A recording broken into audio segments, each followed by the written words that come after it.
And Emily, I wanted to ask you, a part of the Cannabis Regulation Act that became law earlier this year also requires an equity plan to ensure adequate representation in the upcoming cannabis industry. You were also pretty involved in the legislative process. Can you talk about why representation is important and the initial steps the board is taking towards that goal? Yeah, we're really excited that there's language in the statute that addresses equity. And what we mean by social and economic equity is that we know that the war on drugs, prohibition, the harms fell heavily on communities of color, low-income communities in New Mexico, tribal communities as well. And so we want to make sure that we create an industry, a new industry that allows communities that have been most harmed to be able to participate.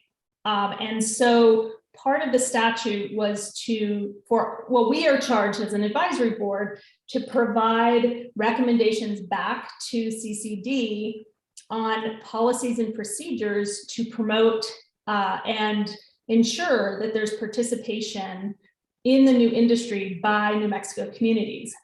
I think we're the only state in the nation that actually named some specific communities, tribal communities, Acequia communities, land-grant Merced communities, and other historic communities. And so we really stand out in, I think, pushing the bar on equity and making sure that our system is as equitable as possible. Now, the statute does include some other equity provisions. So for example, the micro businesses. However, we know that communities that have been most harmed, people who are formerly incarcerated, people who have a felony on their record have a harder time getting into the market. There's so many barriers: access to capital, legal barriers, distrust in government.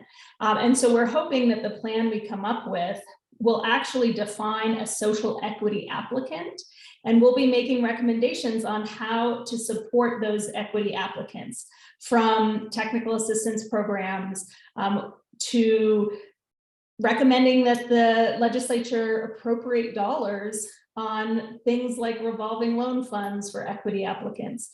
And so it's the most, in my opinion, the most critical thing that this advisory board will be doing is really making sure that our communities are represented in this new industry. Are you guys looking to the other programs that have for models for that? You know, like SBA and like disadvantaged business, those kinds of things? Absolutely. I think those will become models. And we're looking at other states, because not only have states done this, but also local government. And I'll just shout out that the city of Albuquerque has set up an equity committee to address cannabis equity at a local level. And that committee is made up of community members that have been primarily mostly impacted by prohibition. I just wanted to mention that one of the things that I've done in my life is that I have been a small scale commercial farmer as well.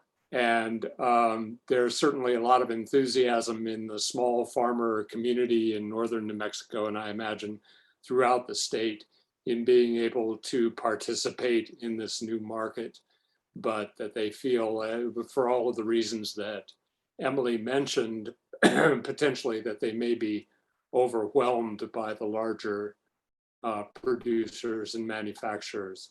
So I think the emphasis on equity is good and hopefully will result in a lot of people being able to benefit rather than just a few.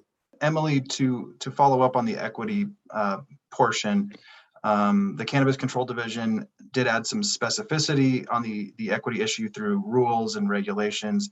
But I've also sort of heard this thing mostly online, or just people talking to me, that it seems to me that there's this misunderstanding that instead of encouraging certain groups to apply, that there's some sort of quota.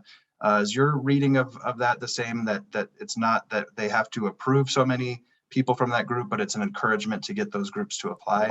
Do I have that right? Yeah, and so what's different from New Mexico, just looking at other states' equity programs, is other states had a cap on licensing, right? So they, you look at, let's say, New York's statute, they set a limit, a threshold of how many equity how many licenses have to go to equity applicants. So for example, 50%.